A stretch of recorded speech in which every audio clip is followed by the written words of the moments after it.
President Biden and President Trump came out in front in Tuesday's Michigan primaries, but the big winner was uncommitted.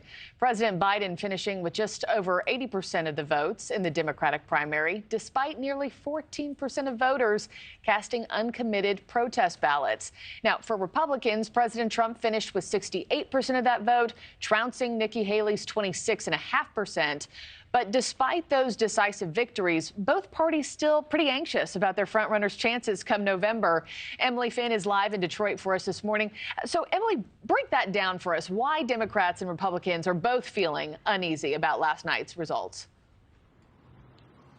A little bit uneasy, Markie, because of specific groups of voters that they are attempting to appeal to. Didn't work out too well for President Biden, as you had just mentioned. But with 96% of the votes counted, it is pretty clear that President Biden and former President Trump both won their respective primaries here in Michigan. But it's the second place results that everyone is talking about this morning after Election Day.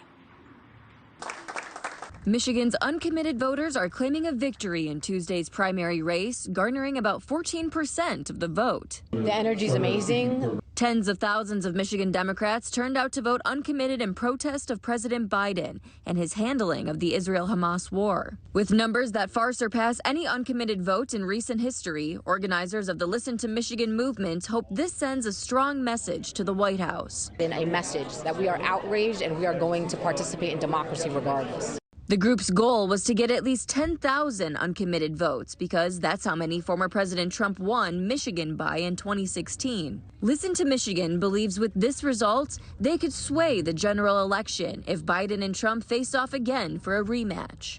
On the Republican side, former South Carolina Governor Nikki Haley still putting up a fight. She earned a bit more than 25% of the votes in Michigan, despite a significant amount of the GOP electorate choosing not to vote for the former president. He appears to be confident. In a speech to the Michigan GOP last night, Trump says in part, quote, "We win Michigan, we win the whole thing. The numbers are far greater than we anticipated." Appearing on the Hill Tuesday, Republican Governor Chris Sununu said it might not be as easy as Trump thinks. You're going to have a lot of constituencies that have to be there to get not just the total popular vote, but in Georgia, Arizona, Pennsylvania, Michigan, those constituencies have to be there. They've walked away from Trump, and that's why I'm working so hard for Nikki Haley.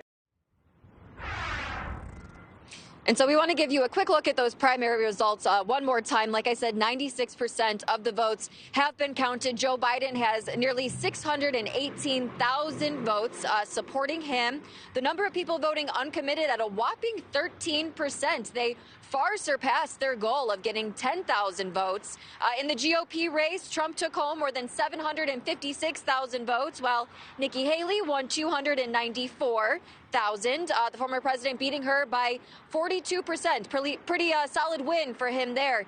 President Biden, former President Trump, one step closer to winning their respective nominations after yesterday's primary, Markie.